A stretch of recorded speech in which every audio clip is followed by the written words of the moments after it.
नमस्कार दोस्तों, एक बार फिर से आपका बुद्धा इंस्पिरेशन यूट्यूब चैनल पर स्वागत है। इस वीडियो में हम एक शक्तिशाली बौद्ध कहानी प्रस्तुत करते हैं जिसका शीर्षक है ज्यादा सोचना बंद कैसे करें, हाउ टू स्टॉप ओवरथिंकिंग। तो दोस्तों शुरू करते हैं। जिंदगी में आपका भी ध्यान नहीं लग रहा, ज्यादा सोचने की वजह से बार बार आपको घबराहट होती है और आपका हृदय भी जोर जोर से धड़कता है और बार बार नेगेटिव विचार आपके भी दिमाग में आते हैं। तो इस ज्यादा सोचने वाली बीमारी से बचने के लिए और इस बीमारी को दूर करने के लिए आज हम आपको एक बौद्ध भिक्षु की कहानी के माध्यम से आपकी समस्या का हल बताएंगे। तो आज के इस कहानी को पूरा देखें ताकि आप भी इस कहानी को सुनने के बाद आपकी समस्या से छुटकारा पा सके। तो चलिए आज के कहानी की शुरुआत करते हैं।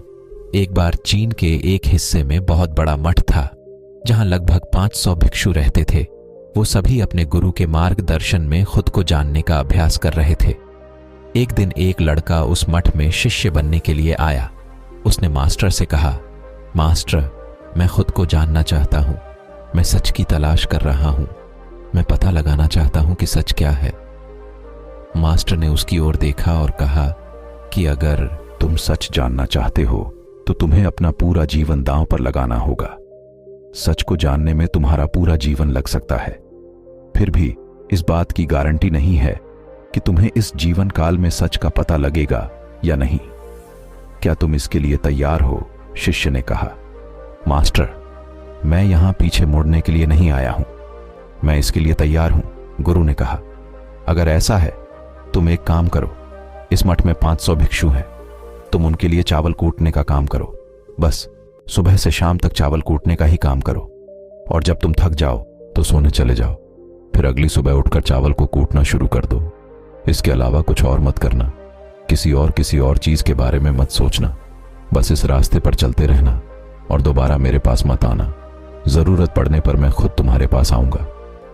उस लड़के ने गुरु के आदेश का पालन करते हुए चावल कूटना शुरू कर दिया। उस मठ में 500 शिष्य थे। उन सभी को समय समय पर भोजन की आवश्यकता पड़ती थी, इसीलिए वह बहुत जल्दी उठ जाता था और रात को देर तक चावल कूट रहता था। जब वह थक जाता तो उसी कमरे में सो जाता था जहां वह चावल कूट था। वह किसी से बात नहीं करता था और ना ही कोई उससे बात करने के लिए उसके पास आता था। कुछ महीनों तक चावल कूटते हुए उसके मन में पुराने विचार आते रहे, लेकिन उन विचारों को कोई नया विषय नहीं मिला तो वह अपने आप ही मिट गए। धीरे धीरे उसके मन में विचार कम होने लगे। कुछ सालों के बाद तो वह अपना नाम तक ही भूल गया। वह हमेशा चुप रहता और विचारहीन अवस्था में बस चावल कूट रहता। उसने ना तो कभी ध्यान किया था और ना कभी शास्त्र पढ़ा था। मठ के बाकी शिष्य उसे मूर्ख समझते थे। ऐसा करते हुए 12 साल बीत गए। 12 साल बाद एक दिन मास्टर ने घोषणा की, अब मेरा आखिरी समय आ रहा है और मुझे अपना उत्तराधिकारी चुनना है जो मेरे बाद मठ का मुखिया होगा। इसीलिए मेरा कोई भी शिष्य है जिससे लगता है कि उसे आत्म साक्षात हो गया है और उससे खुद को जान लिया है, तो रात को मेरे दरवाजे के पास आकर इस दीवार पर कुछ पंक्तियां लिखें जिसमें उसकी जिंदगी का सारा अनुभव समाया हो। कई शिष्यों ने ऐसा करने के बारे में सोचा, पर मठ के प्रमुख शिष्यों में से एक ने वहां जाकर कुछ पंक्तियां लिखीं। उसे बौद्ध धर्म ग्रंथों का बहुत ज्ञान था। सभी शिष्यों को लगता था कि वह इस मठ का उत्तराधिकारी बन सकता है। उसने लिखा था कि मन एक दर्पण की तरह है जिस पर विचारों और इच्छाओं की धूल जमा हो जाती है। इस धूल को हटाने के लिए ही ध्यान है। जिसकी धूल हट जाती है और मन का दर्पण साफ हो जाता है, वह मोक्ष को प्राप्त कर लेता है। अगली सुबह जब मास्टर उठे और उन्होंने इन पंक्तियों को देखा और उन्होंने कहा कि किस बेवकूफ ने यह सब कचरा मेरी दीवार पर लिखा है। वो शिष्य जिसने यह लिखा था वह चुप रहा। हालांकि उसने जो पंक्तियां लिखी थीं वो ज्ञान से भरी थीं, लेकिन यह सब किताबी ज्ञान था। वह शिष्य बहुत चालाक था। उसने पंक्तियां लिखी पर उसने नीचे अपने हस्ताक्षर नहीं किए, क्योंकि वह स्वयं इसके बारे में निश्चित नहीं था कि यह सही है या नहीं, क्योंकि उसे आत्म साक्षात्कार नहीं हुआ था। गुरु ने पंक्तियों को पूरी तरह से खारिज कर दिया। यह देखकर सभी हैरान रह गए। यह घटना पूरे मठ में चर्चा का विषय बन गई। इस विषय पर बात करते हुए 2 शिष्य उस शिष्य के पास से गुजरे जो 12 साल पहले यहां आया था और दिन रात चावल कूट रहता था। दोनों की चर्चा सुनकर वह धीरे से हंस पड़ा। दोनों शिष्य ने उसे पूछा कि तुम क्यों हंस रहे हो? दोनों शिष्य की नजर मैं यह चावल कूटने वाला तुच्छ ही भिक्षु था। किसी ने उसे ना तो कभी ध्यान करते हुए देखा था, ना ही कभी शास्त्र पढ़ते हुए। हर कोई उसे मूर्ख समझता था जो बस चावल को ही जानता था। उस मठ में बहुत बड़े बड़े विद्वान थे, लेकिन उस चावल कूटने वाले को किसी से कोई मतलब नहीं था। इसीलिए वह दोनों शिष्य उसे मुस्कुराता हुआ देखकर चकित रह गए। उन्होंने फिर उससे पूछा कि तुम क्यों हंस रहे हो? उसने जवाब दिया, मैं इसीलिए हंसा कि मास्टर सही बोल रहे हैं। ये सब पंक्तियां कचरा है, इन पंक्तियों का कोई मूल्य नहीं है। वह दोनों शिष्य चौंक गए। उन्होंने उसे पूछा कि क्या तुम ऐसी पंक्तियां लिख सकते हो जो इससे भी बेहतर हो? चावल पीसने वाले ने जवाब दिया, नहीं, क्योंकि मैं अनपढ़ हूं, लेकिन हां, मैं कुछ पंक्तियां कह सकता हूं। अगर तुमने उन पंक्तियों को तुम लिख सकते हो तो मैं तुम्हारे साथ जाने के लिए तैयार हूं। उन दोनों शिष्यों ने कहा, ठीक है। वे मास्टर के कमरे के पास गए और चावल कूटने वाले ने कुछ पंक्तियां बोली और दूसरे शिष्य ने उस दीवार पर लिख दिया और उन पंक्तियों के नीचे लिख दिया कि चावल कूटने वाला उन्हें लगा कि मास्टर इस पर भी गुस्सा करेंगे। जो पंक्तियों ने उसने लिखने के लिए कहा था बहुत अद्भुत थी और वो पंक्तियां थीं, मन तो बस एक का भ्रम है, ना तो मन है ना ही मन का कोई दर्पण है, और जब मन ही नहीं है तो धूल कहां ठहरेगी। जो ये जानता है वो सच को जान गया। जब गुरु ने ये पंक्तियां देखी तो वे आधी रात को उठे और चावल कूटने वाले के पास गए।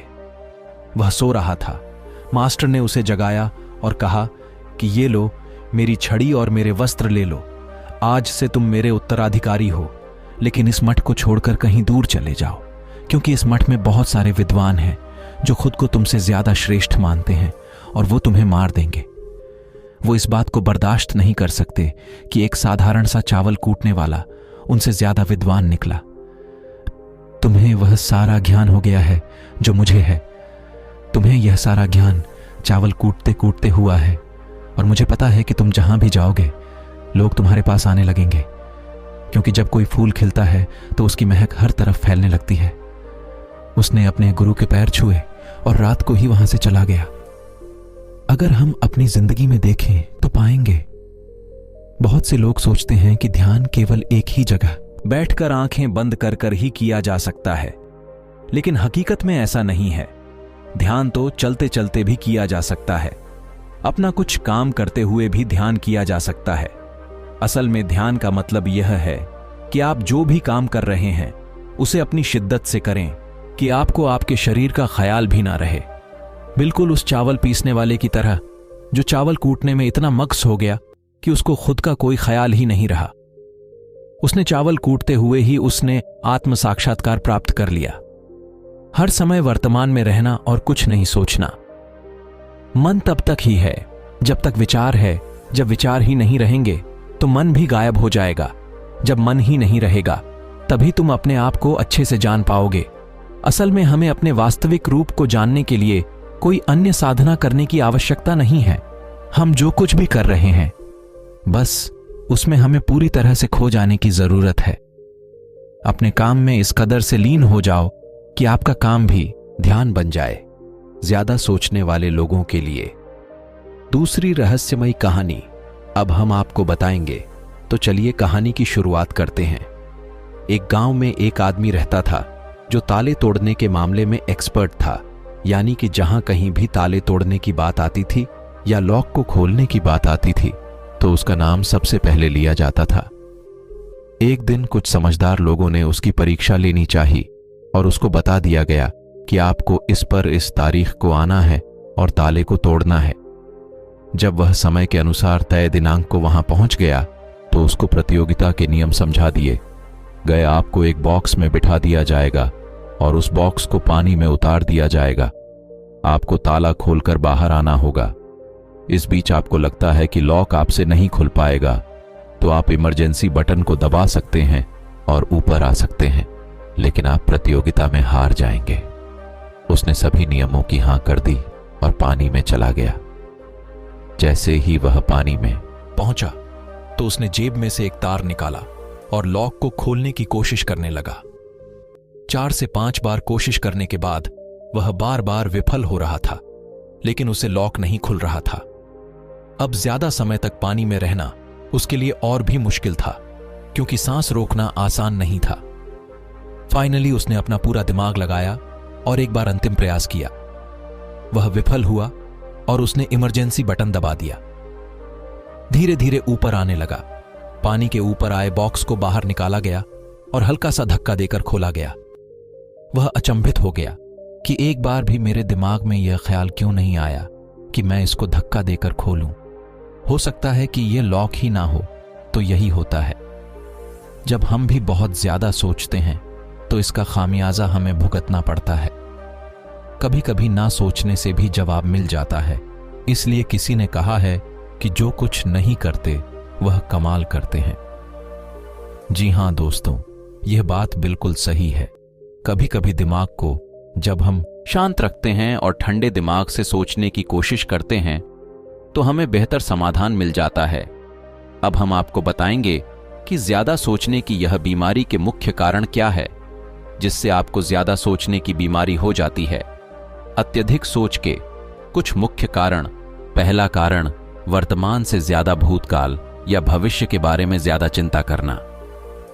आप जो काम अभी कर रहे हैं उससे ध्यान हटाकर अपना ध्यान बीते हुए समय या आने वाले पर लगाएंगे तो आप ओवर थिंकिंग के शिकार होते जाएंगे। दूसरा कारण, काम का ज्यादा तनाव होना। जब वर्कलोड ज्यादा होता है तो दिमाग भी तेजी से चलने लगता और यह तनाव का रूप ले लेता है और दिमाग में वह विचार भी आने लगते हैं तो काम से संबंध ही नहीं है और लोग ओवर थिंकिंग के शिकार हो जाते हैं। तीसरा कारण, डर का बना रहना। जब व्यक्ति के अंदर डर होता है, जैसे नौकरी छूट जाने का डर, प्रमोशन ना होने का डर, काम में असफल हो जाने का डर, पैसे ना मिलने या डूब जाने का डर, व्यक्ति इस डर को लेकर कल्पना करता रहता है, भले ही ऐसा ना होने वाला हो, लेकिन धीरे धीरे यह डर उसे जरूरत से ज्यादा सोचने पर मजबूर कर देता है। चौथा कारण, कॉन्फिडेंस की कमी। जब व्यक्ति में किसी काम को करने के प्रति उलझन बनी रहती है तो कॉन्फिडेंस कम होता जाता है, जिसके चलते नकारात्मक विचार दिमाग को घेरना शुरू कर देते हैं और व्यक्ति ज्यादा सोचना और चिंता करना शुरू कर देता है। पांचवा कारण, चीजों के बारे में सकारात्मक से ज्यादा नकारात्मक विचार। जब व्यक्ति छोटी छोटी बातों के नकारात्मक पहलू के बारे में ज्यादा सोचना शुरू कर देता है तो धीरे धीरे व्यक्ति ओवर थिंकिंग का शिकार होता जाता है। क्या ओवर थिंकिंग यानी अत्यधिक सोच से छुटकारा पाया जा सकता है? तो इसका जवाब है जी बिल्कुल। ओवर थिंकिंग यानी अत्यधिक सोच से छुटकारा पाया जा सकता है। हालांकि थोड़ा समय लग सकता है, लेकिन यदि आप नीचे दिए स्टे को फॉलो करते हैं तो आप ओवर थिंकिंग की प्रॉब्लम से यकीनन छुटकारा पा सकते हैं। तो आइए जानते हैं कि ओवर थिंकिंग की समस्या से छुटकारा कैसे पाएं। ओवर थिंकिंग यानी अत्यधिक सोच से छुटकारा पाने के उपाय। यह सब जानते हैं कि पहले विचार दिमाग में आता है, फिर वह क्रिया का रूप लेता है। हमें कोई भी काम सोच समझकर करना बहुत जरूरी है, पर किसी काम को लेकर जरूरत से ज्यादा सोचना और वो बातें भी सोचना जो काम से संबंधित नहीं है, आपको और आपके काम दोनों को नुकसान पहुंचाता है। तो थिंकिंग प्रॉब्लम नहीं है, बल्कि ओवर थिंकिंग प्रॉब्लम है और इसे कम करना जरूरी है। तो आइए जानते हैं ओवर थिंकिंग यानी अत्यधिक सोच से छुटकारा या कम करने के उपायों का। पहला उपाय, स्वीकार करें कि आप जरूरत से ज्यादा सोचते हैं। इस बात को मन से स्वीकार करें कि आप ज्यादा सोचते हैं और आपको ऐसा नहीं करना है। जब आप इस बात को स्वीकार कर लेंगे तो आप इससे छुटकारा पाने के लिए अपने आप को तैयार कर लेंगे। आप ओवर थिंकिंग को लेकर जागरूक हो जाएंगे। जब भी आपको लगे कि दिमाग में फालतू विचार चल रहे हैं, तुरंत उसे वहीं रोक दो और यह सोचना शुरू करो कि आपने सोचना कहां से शुरू किया था। तब आपको मालूम होता जाएगा कि आप कितनी फालतू की बातें सोचकर अपना समय और शक्ति बर्बाद कर रहे हैं। दूसरा उपाय, हमेशा सकारात्मक सोचने की कोशिश करें। क्या गलत हो सकता है कि जगह क्या अच्छा हो सकता है। सोचे, नकारात्मक विचार डराते हैं और आपका दिमाग चिंता से दौड़ने लगता है। जब आप उन नकारात्मक चीजों पर ध्यान केंद्रित करने लगते हैं जो कहीं हो गई, तो तब आप दिमाग के गुलाम हो जाते हैं। लेकिन जब आप सकारात्मक रूप से सोचते हैं तो दिमाग आपका गुलाम होता है। सकारात्मक रहने का मतलब यह नहीं है कि आप चीजों के सिर्फ एक पहलू को देखें, बल्कि सही और गलत दोनों पहलुओं को देखना जरूरी है। पर केवल नकारात्मक सोचना या ज्यादा नकारात्मक विचार आपको अनुचित सोचने पर मजबूर कर देते हैं। तीसरा उपाय, योग, ध्यान और व्यायाम करें। योग, ध्यान और व्यायाम मस्तिष्क और शरीर को स्वस्थ रखते हैं। ध्यान काफी लाभदायक है, इसे अपने जीवन का हिस्सा बनाएं। चौथा उपाय, वर्तमान क्षण में जीने की कोशिश करो। कभी कभी लोग बीती हुई बातों या घटना के बारे में ही सोचते रहते हैं और तनाव में आ जाते हैं। इसी प्रकार जो समय आने वाला है उसे लेकर भी इतनी चिंता करते हैं कि तनाव में दिमाग हावी हो जाता है और फालतू बातें सोचने लगता है। जो समय बीत गया है उसे सीख लो, जो आने वाला है उसकी तैयारी करो। लेकिन यह आप तभी कर सकते हैं जब आप वर्तमान में रहे। इसलिए आप जो अभी कर रहे हैं तो पूरा ध्यान उसी पर लगाओ। पांचवा उपाय, जो बात आपको परेशान कर रही है उसे लिख लें। आपके सोचने के तरीके और आपके महसूस करने के तरीके के बीच एक मजबूत संबंध है। आपके सोचने का तरीका आपकी भावनात्मक स्थिति को प्रभावित करता है और आपकी भावनात्मक स्थिति आपके सोचने के तरीके को प्रभावित करती है। तो जो बात आपको परेशान कर रही है उसे लिख लें। अब उस बात के बारे में यह लिखें कि यह आपको क्यों परेशान कर रही है। अब अपने आप से प्रश्न करें कि क्या इस समस्या का हल परेशान रहना है? यदि नहीं तो उसका हल ढूंढें, और यही इसका कोई हल नहीं है तो परेशान रहने और सोचते रहने से क्या होगा? जब धीरे धीरे आप ऐसे करेंगे तो इस चीज की आपको आदत पड़ती जाएगी और आप अनावश्यक सोचना बंद कर देंगे। छठा उपाय, अपनी भावनाओं का नियंत्रण रखो। भावनाओं पर नियंत्रण रखने का मतलब यह बिल्कुल भी नहीं है कि आप अपनी भावनाओं को दबाएं, लेकिन आपको अपनी भावनाओं पर नियंत्रण रखना होगा। जब आप अपनी भावनाओं पर नियंत्रण रखते हैं तो हकीकत को देख पाते हैं। अनियंत्रित भावनाएं दिमागी विचारों को बेफजूल गति प्रदान करती है। सातवां उपाय, चिंता नहीं, चिंतन करें। चिंता ओवर थिंकिंग को जन्म देती है और चिंतन क्रिएटिविटी को जन्म देता है। फालतू सोचने की जगह कोई कहानी, कोई लेख, कविता या कुछ रचनात्मक सोचें। आठवां उपाय, अपने पसंद की चीजें करें। जब भी आप फ्री हो तो कोई भी ऐसा काम करो जिसे करना आपको अच्छा लगता हो। किताबें पढ़ें, गाने सुने, गाने गाएं, घूमने जाएं। यदि आपके घर में बच्चे हैं तो बच्चों के साथ खेलें, अपने दोस्तों से साथ समय व्यतीत करें। नौवां उपाय, अपना सर्वश्रेष्ठ स्वीकार करें। जब आप ज्यादा सोचते हैं तो ना चाहते हुए भी आप नकारात्मक बातें सोचते हैं और अपने आप को औरों से कम आंकने लगते हैं। याद रखें, कोई भी परफेक्ट नहीं होता। जो आप हैं, आप जैसा कोई नहीं है। लोग क्या कहते हैं इस पर ध्यान देने की बजाय अपना सर्वश्रेष्ठ स्वीकार करें। अपने ज्ञान को बढ़ाते रहे और पॉजिटिव रहे। 10वां उपाय, मन को शांत रखें। आधुनिक जिंदगी भाग दौड़ा और तनाव भरी है। अधिकतर लोगों के साथ तनाव में बने रहना इतना सामान्य हो जाता है कि उन्हें इस बात का पता ही नहीं चलता कि धीरे धीरे तनाव उनके मानसिक और शारीरिक स्वास्थ्य पर बुरा प्रभाव डाल रहा है। जब मन अशांत होता है तब नकारात्मक और बेफिजूल के विचार हमारे दिमाग में घर करने लगते हैं। यदि आप ओवरथिंकिंग से छुटकारा पाना चाहते हैं तो अपने मन को शांत रखें। आपके सोच को बदल देने वाली 3 कहानियां अभी हम आपके सामने प्रस्तुत कर रहे हैं, तो इसे ध्यान से सुने, ये आपकी जिंदगी बदल लेंगी। पहली कहानी, चमकीले नीले पत्थर की कीमत। एक शहर में बहुत ही ज्ञानी प्रतापी साधु महाराज आए हुए थे। बहुत से दीन दुखी परेशान लोग उनके पास उनकी कृपा दृष्टि पाने हेतु आने लगे। ऐसा ही एक दिन दुखी गरीब आदमी उनके पास आया और साधु महाराज से बोला, महाराज, मैं बहुत ही गरीब हूं, मेरे ऊपर कर्जा भी है, मैं बहुत ही परेशान हूं, मुझ पर कुछ उपकार करें। साधु महाराज ने उसको एक चमकीला नीले रंग का पत्थर दिया और कहा कि जाओ, जितनी कीमत लगवा सको लगवा लो। वह आदमी वहां से चला गया और उसे बचने के इरादे से अपनी जान पहचान वाले एक फल विक्रेता के पास गया और उस पत्थर को दिखाकर उसकी कीमत जाननी चाहिए। फल विक्रेता बोला, मुझे लगता है यह नीला शीशा है। महात्मा ने तुम्हें ऐसे ही दे दिया है। हाँ, यह सुंदर और चमकदार दिखता है, तुम मुझे दे दो। इसके मैं तुम्हें 1000 रुपए दे दूंगा। वह आदमी निराश होकर अपने एक अन्य जान पहचान वाले के पास गया जो कि एक बर्तनों का व्यापारी था। उनसे उस व्यापारी को भी वह पत्थर दिखाया और उसे बेचने के लिए उसकी कीमत जाननी चाहिए। बर्तनों का व्यापारी बोला, यह पत्थर कोई विशेष रत्न है, मैं इसके तुम्हें 0 दे दूंगा। वह आदमी सोचने लगा कि इसकी कीमत और भी अधिक होगी और यह सोच वो वहां से चला आया। उस आदमी ने इस पत्थर को अब एक सुनार को दिखाया। सुनार ने उस पत्थर को ध्यान से देखा और बोला, यह काफी कीमती है, इसके मैं तुम्हें 1 लाख रुपए दे दूंगा। वो आदमी अब समझ गया था कि यह बहुत अमूल्य है।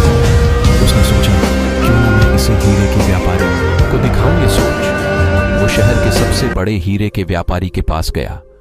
उस हीरे के व्यापारी ने जब वो पत्थर देखा तो देखता रह गया। चौंक वाले भाव उसके चेहरे पर दिखने लगे। उसने उस पत्थर को माथे से लगाया और पूछा, तुम ये कहां से लाए हो? ये तो अमूल्य है। यदि मैं अपनी पूरी संपत्ति बेच दूं तो भी इसकी कीमत नहीं चुका सकता। तो इस कहानी से हमें यह सीख मिलती है, हम अपने आप को कैसे आंकें? क्या हम वह हैं जो राय दूसरे हमारे बारे में बनाते हैं? आपकी लाइफ अमूल्य है, आपके जीवन का कोई मोल नहीं लगा सकता। आप वह कर सकते हैं जो आप अपने बारे में सोचते हैं। कभी भी दूसरों के नेगेटिव कमेंट से अपने आप को कम मत आकिए। दूसरी कहानी, मेंढक की टोली। एक मेंढक की टोली जंगल के रास्ते से जा रही थी। अचानक 2 मेंढक एक गहरे गड्ढे में गिर गए। जब दूसरे मेंढक ने देखा कि गड्ढा बहुत गहरा है तो ऊपर खड़े सभी मेंढक चिल्लाने लगे, तुम दोनों इस गड्ढे से नहीं निकल सकते। गड्ढा बहुत गहरा है, तुम दोनों इसमें से निकलने की उम्मीद छोड़ ढाए दो। उन दोनों मेंढक ने शायद ऊपर खड़े मेंढक की बात नहीं सुनी और गड्ढे से निकलने के लिए लगातार वह उछलते रहे। बाहर खड़े ही खक मेंढक लगातार कहते रहे, तुम दोनों बेकार में मेहनत कर रहे हो, तुम्हें हार मान लेनी चाहिए। तुम दोनों को हार मान लेनी चाहिए, तुम नहीं निकल सकते। गड्ढे में गिरे दोनों मेंढक में से एक मेंढक ने ऊपर खड्डे मेंढक की बात सुन ली और उछलना छोड़ एचक वह निराश होकर एक कोने में बैठ गया। दूसरे मेंढक ने प्रयास जारी रखा। वह उछलता रहा जितना वह उछल सकता था। बाहर खट्टे सभी मेंढक लगातार कह रहे थे कि तुम्हें हार मान लेनी चाहिए, पर वो मेंढक शायद उनकी बात नहीं सुन पा रहा था और लता रहा और काफी कोशिशों के बाद वह बाहर आ गया। दूसरे मेंढक ने कहा, क्या तुमने हमारी बात नहीं सुनी? उस मेंढक ने इशारा करके बताया कि वह उनकी बात नहीं सुन सकता क्योंकि वह बहरा है, सुन नहीं सकता, इसलिए वह किसी की भी बात नहीं सुन पाया। वह तो यह सोच रहा था कि सभी उसका उत्साह बढ़ा रहे हैं। इस कहानी से हमें यह सीख मिलती है कि वन जब भी हम बोलते हैं उनका प्रभाव लोगों पर पेड़ होता है। इसलिए हमेशा सकारात्मक बोलते लोग चाहे जो भी कहें, आप अपने आप पर पूरा विश्वास रखें और सकारात्मक सोचे त्रिकार ही मेहनत। अपने ऊपर विश्वास और सकारात्मक सोच से ही हमें सफलता मिलती है। तीसरी कहानी, चील और मुर्गी। एक जंगल में बरगद का पेड़ था। उस पेड़ के ऊपर एक चील घोंसला बनाकर रहती थी जहां उसने अंडे दे रखे थे। उसी पेड़ा के नीचे एक जंगली मुर्गी ने भी अंडे दे रखे थे। एक दिन उस चील के अंडों में से एक एक अंडा नीचे गिरा और मुर्गी के अंडों में जाकर मिल गया। समय बीता, अंडा फूटा और चील का बच्चा उस अंडे से निकला और वह यह सोचते बड़ा हुआ कि वह एक मुर्गी है। वो मुर्गी के बाकी बच्चों के साथ बड़ा हुआ। वह उन्हीं कामों को करता जिन्हें एक मुर्गी करती है।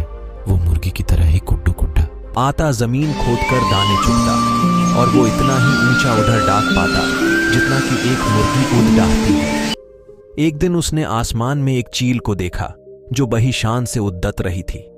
उसने अपनी मुर्गी मां से पूछा कि उस चिड्डी का क्या नाम है जो इतना ऊंचा बड्डी शान से उद्डात रही है। मुर्गी ने जवाब दिया, वह एक चील है। फिर चील के बच्चे ने पूछा, मां मैं इतना ऊंचा क्यों नहीं उद्दा पाता? मुर्गी बोली, तुम इतना ऊंचा नहीं उड़ सकते क्योंकि तुम एक मुर्गे हो। उसने मुर्गी की बात मान ली और मुर्गी की जिंदगी जीता हुआ एक दिन मर गया। इस कहानी से हमें यह सीख मिलती है कि जो भी हम सोचते हैं या कुछ नया करने की कोशिश करते हैं तो दूसरे हमें यह कहकर रोकते हैं कि तुम ऐसा नहीं कर सकते, ऐसा नहीं हो सकता, और हम अपना इरादा यह सोचकर बदल लेते हैं कि वाकई मैं ये नहीं कर सकता और हार मान लेते हैं। इसका मुख्य कारण है अपने ऊपर भरोसा ना होना, अपनी शक्तियों पर भरोसा ना होना, अपने काम पर भरोसा ना होना। दोस्तों, जो लोग कहते हैं कहने दीजिए, लोगों का काम है कहना। अपने आप पर भरोसा रखें, अपने आप को पहचानें।